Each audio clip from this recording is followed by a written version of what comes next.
197 রানের বড় স্কোর তাড়া করে অস্ট্রেলিয়ার বিপক্ষে জয়ের খুব কাছে গিয়েও পারল না বাংলাদেশ, হারল মাত্র 7 রানের ব্যবধানে। মূলত বাংলাদেশ কোথায় হেরেছে তা নিয়ে চলছে এবার আলোচনা পর্যালোচনা। বেশিরভাগ ভক্ত সমর্থক হয়তো দুষছেন ব্যাটারদের, আফসোস অনুশোচনায় পড়ছেন কেউ কেউ। হয়তো বলছেন ব্যাটাররা আরেকটু হাত খুলে খেলতে পারলে জিতে যেতে পারত, একটি ছক্কা হলেই তো দুই দলের রানটা সমান হয়ে যেত। দর্শক, আপনার কাছে প্রশ্ন রাখতে চাই, মূলত কী কারণে বাংলাদেশ হেরেছে, আপনার মতে কি জানাবেন অবশ্যই কমেন্ট বক্সে।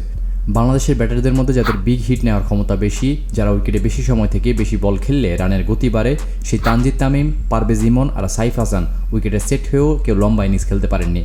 বাঁহাতি ওপেনার তানজিদ তামিম 200-র উপর স্ট্রাইক রেটে ব্যাটিং করেছেন, 15 বলে করেছেন 30, সৌম্য সরকার 9 বলে 15 আর সাইফ হাসান 33 বলে 42। অন্যদিকে পারভেজ ইমন 22 বলে 36 রান করে আউট হয়েছেন। অধিনায়ক তাওহিদ হৃদয় পরে নেমেও 22 বলে 35 রান করে শেষ বলে আউট হয়েছেন।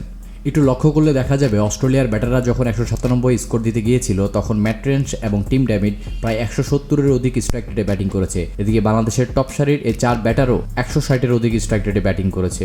পার্থক্য একটি জায়গায়, তা হলো Aussie middle order batter Matt রেঞ্চও 4 নম্বরে নেমে শেষ বল পর্যন্ত উইকেটে ছিলেন, যেটা বাংলাদেশের 2 ওপেনার বা 4 নম্বর ব্যাটারদের কেউ পারেননি।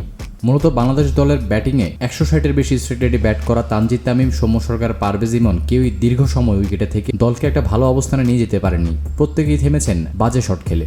রানের চাকা দ্রুত রাখার পাশাপাশি দলকে একটা মজবুত অবস্থানে পৌঁছে দেওয়ার মন মানসিকতা ছিল না ব্যাটারদের মাঝে, তাই হয়তো 197 রান টপকে যাওয়া সম্ভব ছিল না, এমনটা মনে করছেন সৌম্য সরকার।